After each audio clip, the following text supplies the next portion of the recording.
Now we have the making of Extremely Dangerous, the thriller from ITV starring Sean Bean.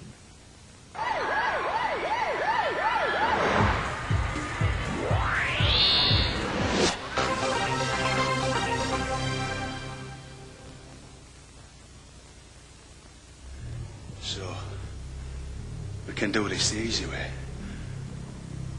We can do it the hard way. 'Cause you know what I'm capable of, don't you?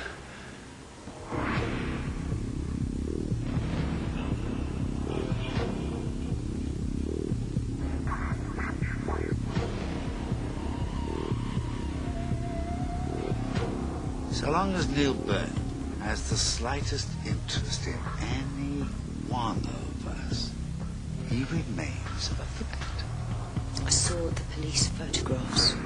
I saw what you did to them.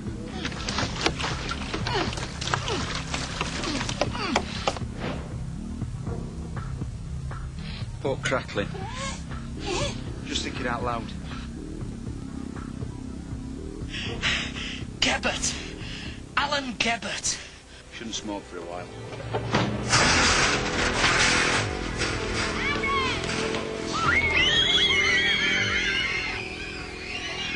Who killed him, Frank? I said who killed him, Frank? You see, he escaped on that patch, so it's my job to fill his collar in Manchester or Timbuktu. Find Neil Byrne and bring him to me.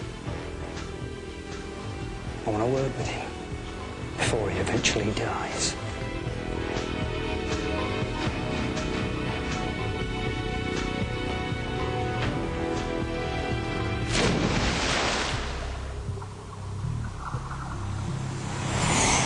It's an action adventure about a man falsely accused of the murder of his wife and child, and he sets out to put things to rights.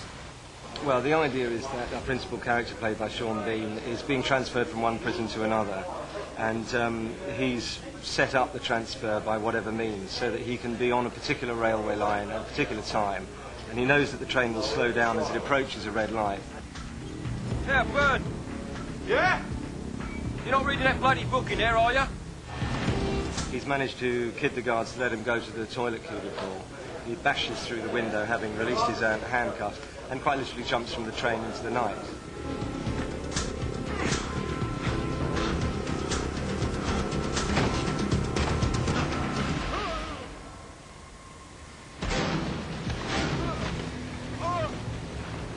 Well, he got life imprisonment for the murder of his own family. He jumps the train, gets out, and from then on, it's a journey to try and prove his innocence, you know, and he's trying to get to the bottom of the mess that's been created by him being put away. So that's what drives it. What drives him on is to find out who the actual killers were and why they framed him, why they did it, and why this has all happened, really.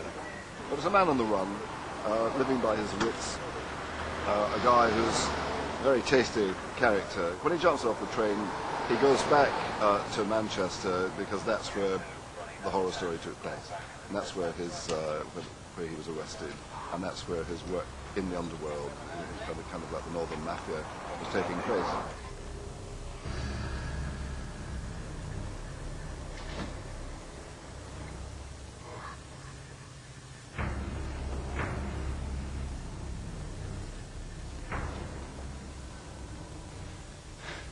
The journey that Sean and me and Murray have sort of collaborated on is a man who starts off as Action Man and kind of goes through some kind of process where he has to come to terms with the loss of his wife and child in an emotional way. I was very cheeky, actually, because I had Sean in mind from the word go, and I wrote the whole thing without, I didn't even know how to get in touch with him. Then I saw him in Ronan halfway through writing this show, and I thought he was wonderful. Murray Smith came to me with an original idea that I jumped at straight away. I'd known Murray for some time, and he came to me with this idea, and we both thought immediately it would be a fantastic project for Sean Bean to work on. Sean is a wonderful actor, and it helps, I think, a writer to have somebody in mind. And Sean is a particular sort of person, and I think it's exciting to see that he gives a different sort of performance in this. Just stretches himself just that little bit more emotionally.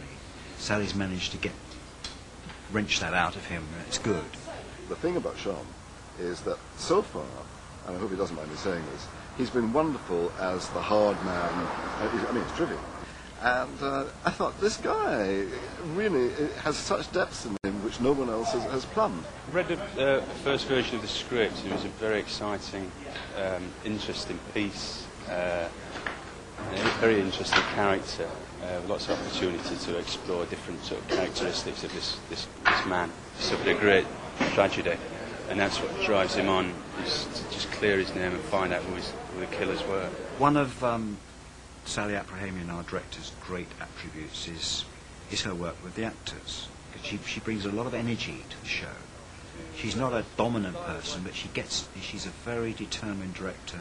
She's very bright, very intelligent, completely on the ball, and she knows what she wants, and she gets it. Sean is a really generous actor. He's very gentle in himself and very eager to really get to the depth of things, so it's been an absolute delight working with him. He's played action heroes for a while, and this part's got some depth to it, and he's been really great to explore those depths with. We've got a man who's grief-stricken, who's angry, who's confused, who is anything but scared, because he's been sent to prison for life. He's lost the two most precious things in his life, his wife and his baby daughter.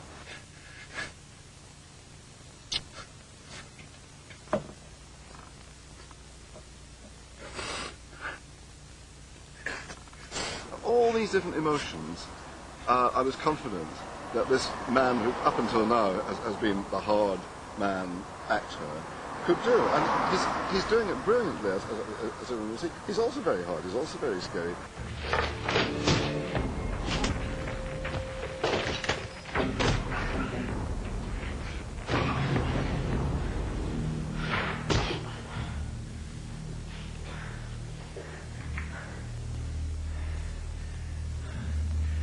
How many times did I tell you, Joe? Never put a shooter within reach of the other guy. There's quite a lot of action, because the nature of the piece is such that it's a guy who's jumps a train to try and prove his innocence, and he's on the run, for the whole piece really, and so therefore he's got a lot of people chasing him. He's got the police after him. He's got the gangsters from Manchester. He's got certain secret organisations, government organisations.